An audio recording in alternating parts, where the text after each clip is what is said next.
বাংলাদেশের জায়গায় Namibia Siberia হলেও আসলে ভোটটা ভারতের বিপক্ষেই দিত, সেই ভোট নিয়ে আজকে আমাকে সন্তুষ্ট থাকতে হয়েছে। বাংলাদেশ ক্রিকেট বোর্ড ডিপ্লোম্যাটিক জায়গায় যে ফেল করেছে আজকের এই ঘটনা সেটাকে প্রমাণ করে দেয়, এবং এটার কারণে ভারতের মাটিতে আমরা ওয়ার্ল্ড কাপ খেলবো না, আমিও ইস্টার্নকে সাপোর্ট করি, কিন্তু এই ফেইলিওরের কারণে শ্রীলঙ্কায় গিয়েও অন্তত আমাদের বিশ্বকাপ খেলার ভাগ্যটা সুপ্রসন্ন হলো না। শ্রীলঙ্কাও জানিয়ে দিল যে বাংলাদেশের সাথে যদি তার গ্রুপ চেঞ্জ হয় বা বাংলাদেশ যদি সেই বি গ্রুপে চলে যায় তাতে তাদের আপত্তি রয়েছে। খুব ভালো হয়েছে। খেয়াল করে দেখুন, ইন্টারেস্টিং কিছু ফ্যাক্ট আপনাদের সাথে শেয়ার করি।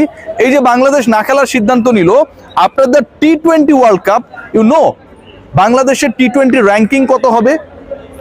টি-20 র্যাঙ্কিং হবে 21, 21তম টি-20 দল হিসাবে বাংলাদেশের র্যাঙ্কিংটা হবে।